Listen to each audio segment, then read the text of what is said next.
je voudrais parler sur le secret du succès. William Branham a dit quelque part, la délivrance peut venir par la compréhension. Amen. Même la guérison peut être accessible à travers seulement la compréhension. Très important. La prière, c'est bien. Mais la compréhension peut déjà délivrer une personne. Amen. Alors, le secret du succès. Dans Jérémie 29, 11, nous lisons ceci. Ça, c'est Dieu qui parle à chacun de nous. Car je connais le projet que j'ai formé sur vous, dit l'Éternel. Projet de paix et non de malheur, afin de vous donner un avenir et de l'espérance. Amen. Amen. Notre Créateur n'a jamais eu de mauvais projet pour les hommes. Il ne nous a pas créés pour pleurer. Il ne nous a pas créés pour être dans la disette, pour toujours manquer. Il dit, j'ai des projets. Mais quel projet? De paix et non de malheur. Amen. Afin de vous donner un avenir. Nous avons droit à l'avenir. Amen. Nous avons droit à une meilleure vie et de l'espérance. Mais qu'est-ce qui fait que nous puissions souffrir alors? Puisque la volonté souveraine de Dieu est que nous soyons dans la paix. Pourquoi est-ce qu'il y a la guerre? La guerre, ce n'est pas seulement les armes. En nous-mêmes, on a des guerres de sentiments, des troubles à l'intérieur de soi. Pourquoi est-ce qu'on n'est pas en paix?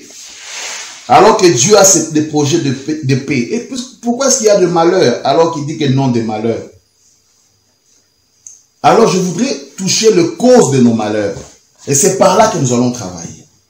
Qu'est-ce qui fait que alors que Dieu a de bons projets pour nous? Qu'est-ce qui fait que nous souffrons? Que nous ayons des difficultés? La Bible nous dit, la première des choses, vous avez vu quand on a commencé, j'ai demandé d'éléments qu'on confesse. Il dit le péché non confessé. Dans Proverbe 13, 21, il dit, le malheur poursuit ceux qui pêchent. Est-ce que vous avez suivi? Amen. Amen. Le malheur poursuit ceux qui pêchent, mais le bonheur récompense les justes. Amen. Amen. C'est la première raison. Il y a plusieurs raisons.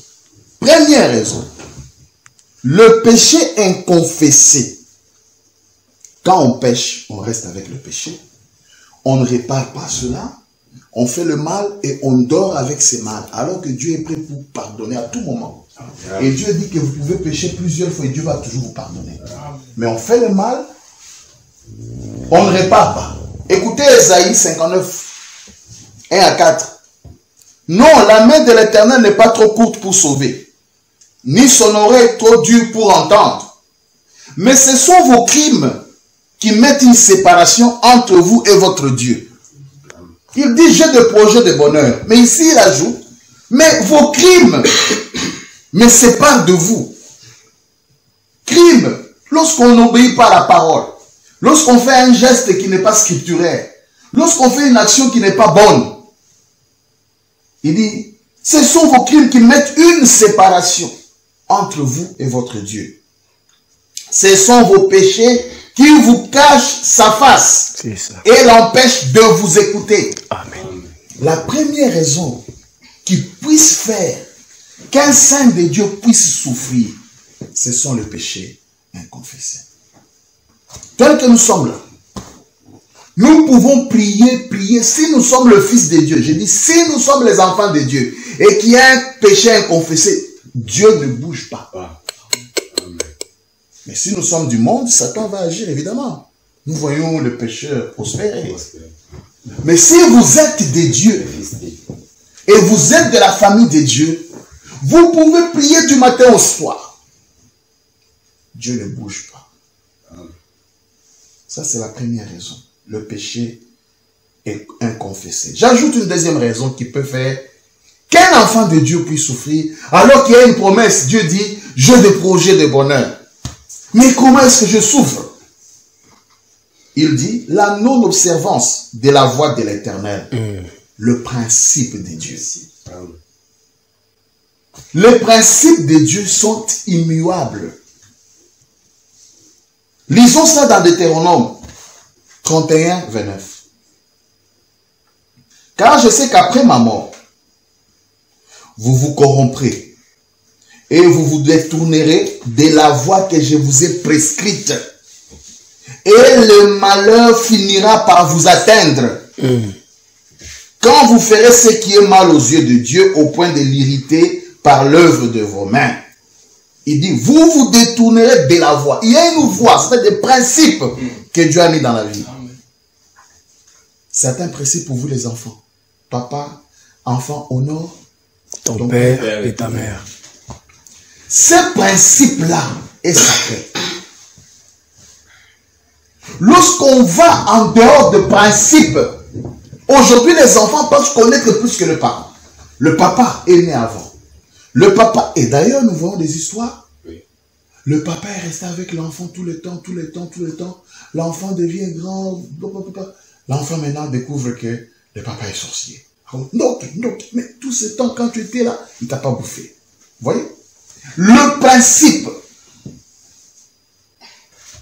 Il dit que vous vous détournerez de la voie que je vous ai prescrite et le malheur finira par vous atteindre. Quand il y a un principe, vous ne respectez pas le principe. La cause aussi, c'est le non-respect des principes. Le principe, par exemple, pour un cultivateur, c'est quoi? Il est cultivateur. Il doit faire quoi? Il doit aller faire quoi? S'aimer. C'est un principe qui est là. Oui, pas des autres. Qui est inscrit dans la loi naturelle divine. Il dit non, je vais récolter. Tu récoltes, tu veux récolter comment tu ne veux pas s'aimer. Beaucoup d'enfants de Dieu souffrent à cause de notre respect de quoi? Des principes. Je parlais premièrement de péché inconfessé. Deuxièmement, le non-respect des principes.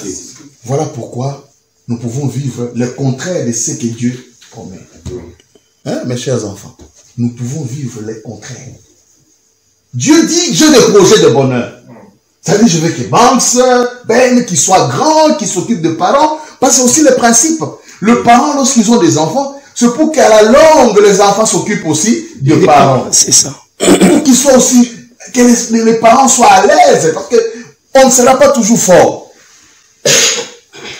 Mais lorsque vous gardez des péchés inconfessés, et si vous êtes d'une famille divine, qu'est-ce qu'il fait? Dieu se cache de vous. C'est ça. Et lorsque vous ne respectez pas les principes, vous connaissez les principes. Il faut travailler. Tu mangeras à la sueur et ton front. Un paresseux. Il ne veut pas travailler. Même s'il a confessé ses péchés, s'il ne respecte pas ce deuxième point, il mourra de faim. Il mourra de faim. Il faut travailler, il faut chercher le travail. Les études, ce sont des principes de la vie. S'efforcer pour ne pas être ignare dans la société. Ce sont des principes. Il y a plusieurs principes dans la vie, beaucoup que vous connaissez. On ne va pas les énumérer ici. Troisième raison qui puisse faire qu'un enfant de Dieu souffre, c'est le secret qu'on appelle l'hérédité. L'hérédité. Les liens familiaux. Les liens de famille. Là, je vais lire Branham. Tu peux confesser tes péchés. Tu peux respecter le principe. Mais tu continues à souffrir. Regarde du côté de l'hérédité. Écoutez. Et pour chaque cas, je vais donner la solution divine. D'accord? Amen. Pour chaque cas, Dieu a donné la solution divine. Amen, amen, amen, amen. D'accord? Amen. Alors il dit, Branham dit donc, Dieu rend témoignage à ses dons. 13 juillet 52. Maintenant, par exemple, si nous parlions de ces 13, eh bien, toutes les maladies, m'entendez-vous mieux à partir de ces micros ici? toute maladie est causée de façon directe ou indirecte par le péché. Eh bien, ce n'est peut-être pas le péché dans votre vie, mais le péché dans la vie de vos parents que vous avez hérité. C'est ça. Croyez-vous que c'est possible? Dieu l'a dit. Je punirai l'iniquité des pères sur les enfants et sur les enfants des enfants jusqu'à la 3e et la 4e génération. Est-ce c'est juste? Alors cela vient. Avant que nous ayons une maladie, avant que nous ayons le péché, nous n'avions pas de maladie. Vous voyez? Donc, il y a des maladies. C'est pour les diabétiques, par exemple. Oui. On vous dit, si votre papa était diabétique, vous avez beaucoup de chances d'être aussi quoi? Diabétique. William Branham nous a dit que toute maladie est un démon. Comment? Parce que papa était diabétique, moi je dois être diabétique. C'est le lien d'hérédité. On souffre aussi à cause de ça. Écoutez dans Hébreux, chapitre 7, première partie, paragraphe 161.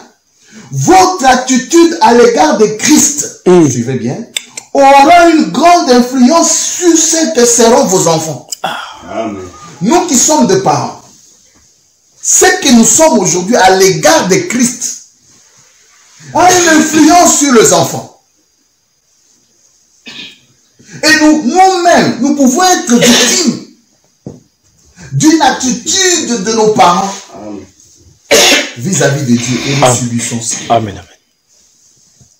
La vie que vous menez devant votre famille aura de l'influence sur ce que seront vos enfants. En effet, la Bible a dit que Dieu punirait l'iniquité des parents sur les enfants jusqu'à la 3e et à la 4e génération. Pourquoi nous ne sommes pas une dénomination? 78. Écoutez, vous, jeunes gens, aujourd'hui, je ne sais pas si vous fréquentez cette église ou laquelle vous fréquentez, vous, garçons et filles. Mais savez-vous que les choses que vous faites, s'il y a une autre génération, vos enfants seront jugés à cause de ce que vous faites. Vous faites une chose, mais ce sont vos enfants. On peut souffrir. Et ça, cette raison souvent est ignorée. Oui. Un grand-père a fait quelque chose au village, tu n'étais pas là. Mais ta vie subit. On dit 3e et 4e génération. Et nous devons nous réveiller. C'est pourquoi j'ai dit, il y a la délivrance par la compréhension. Parce que là, vous saurez comment diriger la prière. Amen. Vous devez vous réveiller. Dans la postérité d'Abraham 47, veillez à ce que vous faites. Cela aura des répercussions sur votre descendance qui viendra après vous.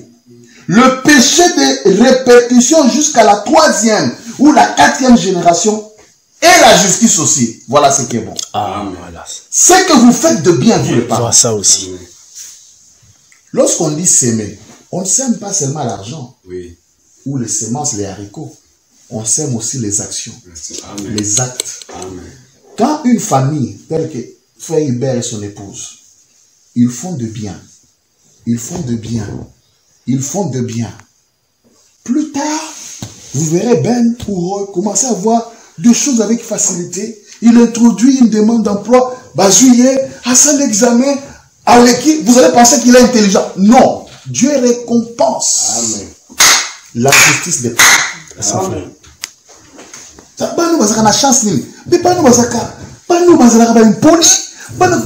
Non, posez-vous la question. Un acte fait. C'est pourquoi nous, ce que nous faisons ici, va impacter la vie de nos enfants. Amen. Et nous-mêmes, nous vivons ce que les autres ont fait. C'est pourquoi Branham dit, nos vies sont programmées par rapport à ce que nos parents ont fait. Amen. Dans les choses qui doivent arriver. Il parle de quoi, le Lévi, tout ça.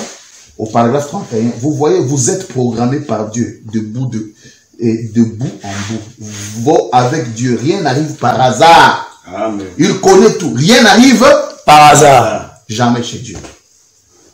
Les étapes de nos vies, ça n'arrive pas par hasard. il y a toujours une cause pour tout. Oh, amen. Tout a été programmé d'avance, programmé depuis des générations pour que vous soyez ici ce soir. Vous voyez, il touche même les générations. C'était programmé. Amen. Maintenant, ça c'est troisième, n'est-ce pas, raison qui fait quoi? Que nous puissions souffrir. Première raison, c'est quoi? Le péché non confessé. Deuxième raison, la non-observance Des principes. Troisième raison, l'hérédité. L'hérédité. Quatrième raison, peut-être c'est pas l'hérédité, mais il y a ce qu'on appelle les épreuves. Un enfant de Dieu peut souffrir uniquement parce que Dieu le veut. Amen. Amen. Il n'a pas péché. Retenez ça. Il n'y a pas d'hérédité, il observe les principes, mais il souffre les épreuves. C'est là où il dit dans la résurrection de Lazare, 4:21, il tomba malade. Parfois Dieu éprouve votre foi. Croyez-vous cela? Amen. Chaque fils qui vient à Dieu doit être éprouvé. Amen. Ne trouvez pas étrange les épreuves ardentes qui arrivent. Vous remarquez, ah, pasteur, j'ai confessé mes péchés. Pasteur, je respecte les principes. Je suis bien avec tous les principes divins, je les respecte. Je regarde dans l'hérédité, en tout cas, j'ai déjà brisé les liens. Mais je continue à souffrir. Mon âme dit, chaque fils qui vient à Dieu doit être éprouvé. Ne trouvez pas étrange les épreuves ardentes qui arrivent, car cela ne fait que pour perfectionner votre foi. Amen. Vous rapprochez davantage. Amen. Cela est plus précieux pour vous que de l'or. Ah. Moi, je ne mange pas. Je ne sais plus payer les loyers. Ce sont des épreuves. Dieu dit, c'est plus précieux que de l'or. Pourquoi? Il dit, ça vous rapproche de moi. Amen. C'est plus précieux que de l'or. Il dit dans l'influence des nôtres, Dieu laisse parfois les appuis nous être retirés. Les appuis, c'est quoi? Nous avons des connaissances. Les gens qui peuvent nous aider. Dieu laisse parfois les appuis nous être retirés. Quelquefois, il laisse la maladie nous frapper. C'est pas parce que tu as péché. C'est pas parce qu'il y a l'hérédité. Il laisse seulement, ça te frappe là. C'est bizarre. Il laisse. Il laisse la déception. Même les gens qui disent, la déception partout. Il dit, le chagrin nous frapper. Il fait cela parfois pour nous conduire au point où vous pouvez être influencé par l'évangile. Amen. Soyez assez sages pour les saisir. Amen. Ne soyez pas assez insensés pour vous en éloigner. Amen.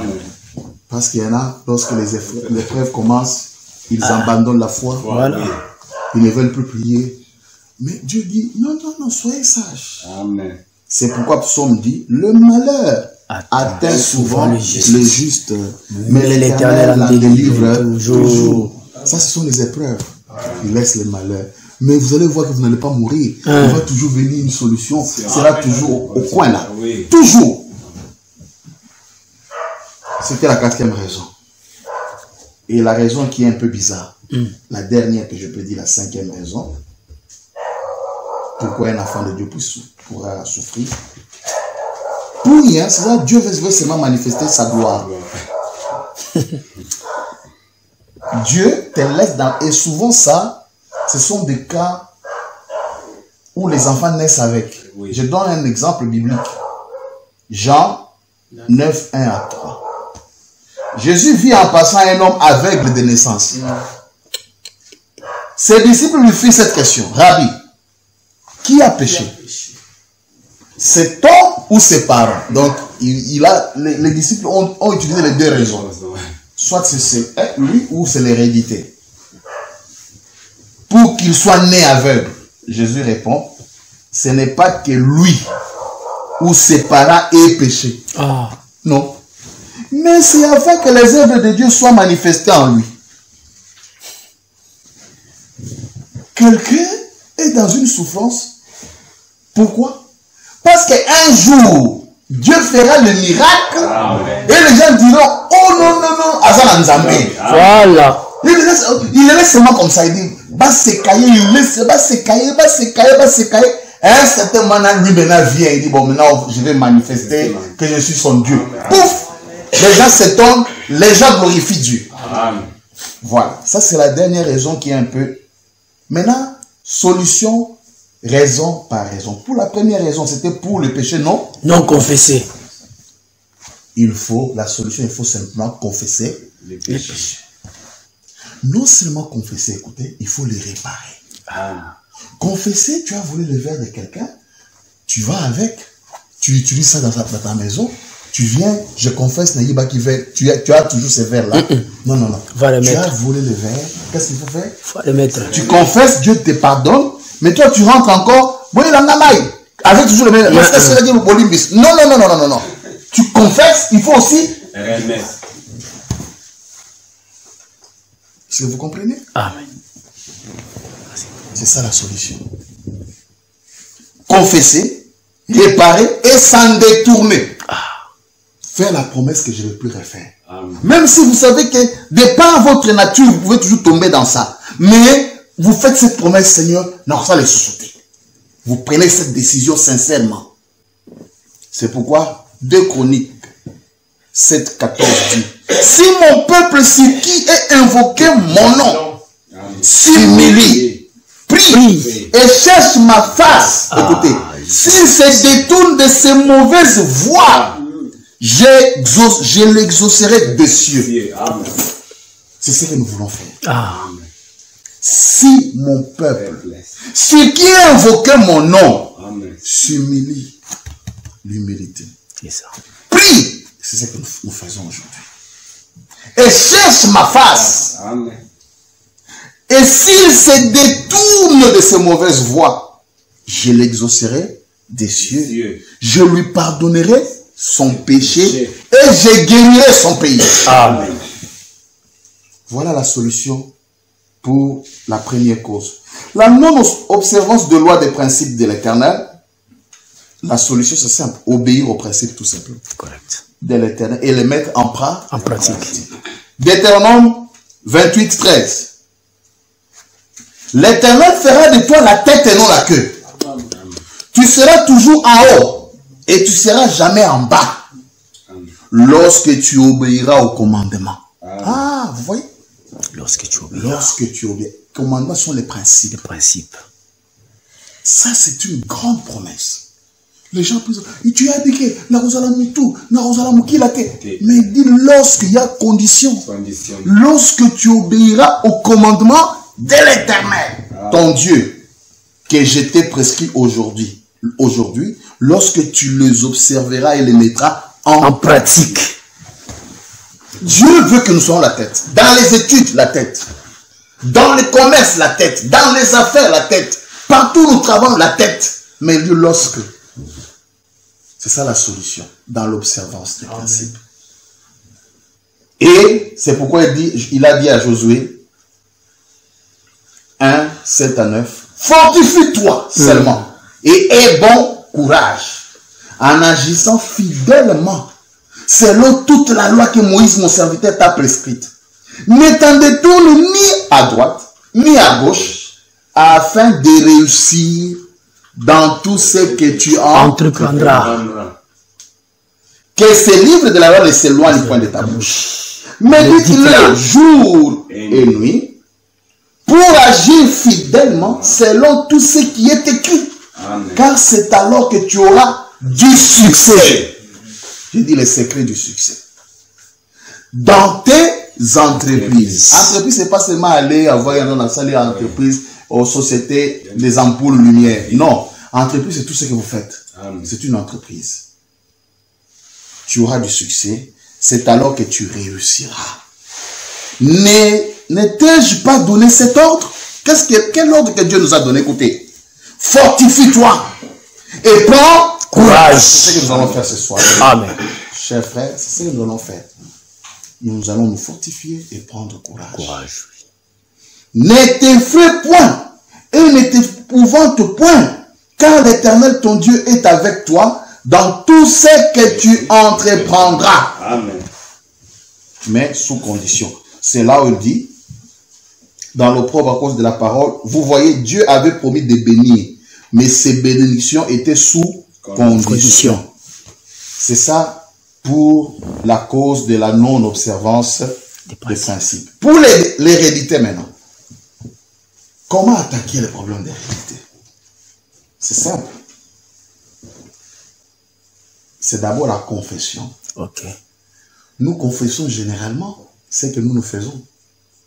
Mais n'oubliez pas, tu étais germe dans ton grand-père. Ton grand-père a tué. Ton grand-père peut-être était un sorcier. Quand il faisait ça, tu étais là. Ah. Comme Lévi était dans Abraham, Paye la dîme. quand Abraham a payé la dîme. Est-ce que vous me suivez? Amen. Tu étais là.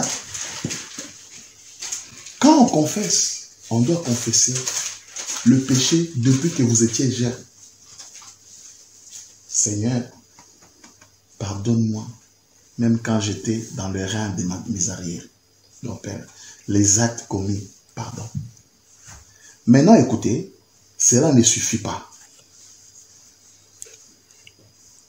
Il faut maintenant utiliser la foi inébranlable à l'expiation et à la délivrance. Quand Jésus était mort, son sang a brisé tous les liens. Amen.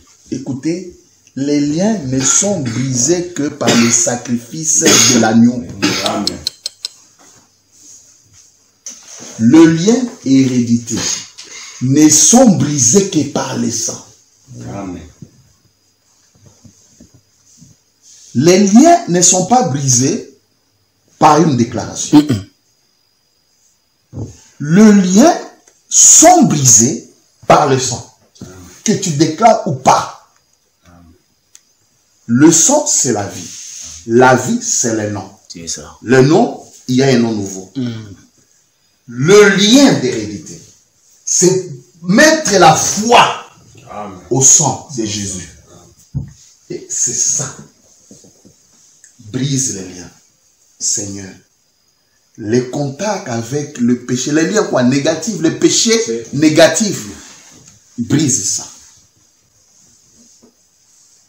Brise ça. Brise les liens. C'est ça. Alors, pour les épreuves, qu'est-ce qu'il faut faire? C'est simple. Il dit, c'est supporter les épreuves avec patience et dans la prière. Lorsque tu souffres par épreuve, tu n'as rien à faire. Même la prière, tu pries. Oui. Mais il faut seulement supporter. Oui. Un temps viendra où ces épreuves prendront fin. Les épreuves, c'est comme un examen, non? Oui. Mais beaucoup échouent dans les épreuves. Il est dans les épreuves. Et l'équipe passe, il jette sa foi. Donc il a échoué. Quand on dit épreuve, c'est que tu peux gagner Ça te peut échouer. ou tu peux échouer. Est-ce que vous êtes avec moi? Amen. Vous souffrez par les épreuves. La solution, c'est supporter les épreuves. Avec patience et dans la prière. Comme Job, vous connaissez. Et puis, je vous épargne les Écritures. Pour la manifestation des œuvres de Dieu, la dernière raison, c'est seulement rester persévérant dans la prière, dans l'attente du temps de Dieu. Quand quelqu'un souffre pour ça, soyez calme. Dites seulement, Dieu agira. C'est là où Habakkuk 2:3 dit, l'Éternel m'adressa la parole, dit, écris la prophétie, grave-la sur les tables, afin qu'on la lise couramment. Car c'est une prophétie dont le temps est déjà fixé. Elle marche avec son terme et elle ne mentira pas. Si elle tarde, attends-la. Car elle s'accomplira. Ok. Elle s'accomplira certainement. Peu importe le temps. Voilà, j'ai brossé un peu rapidement. Maintenant, c'est à nous, quand l'homme souffre, c'est à nous de faire l'examen de soi. Sur les 5 causes. Je peux souffrir, peut-être tu peux souffrir pour une cause. Tu peux souffrir pour 2. Tu peux aussi souffrir pour toutes les causes. Tu souffres par hérédité, péché inconfessé, ou manque d'observer les principes, ou c'est seulement les épreuves, ou encore c'est seulement Dieu veut manifester sa gloire à un temps marqué. Alors ici, ce que nous allons faire maintenant, c'est que chacun de nous va prier en aparté. Nous prions ici, chacun de nous, par rapport à ce que nous avons enseigné. Dire à Dieu, chacun de nous, Seigneur, maintenant que nous voulons prier, tu vois là où tu es. Si c'est un péché inconfessé, tu le confesses. Si c'est un péché inconfessé qui demande réparation ou qui demande assistance, je suis là. Même vous les enfants, vous me voyez, nous sortons, nous parlons. Si vous regardez, vous dites, peut-être ce sont les principes, vous prenez une décision dans le cœur. Seigneur, je vais commencer à obéir les principes. Si ce sont les épreuves, qu'est-ce que vous allez demander? Donne-moi la force de supporter les épreuves. Les épreuves dans la prière.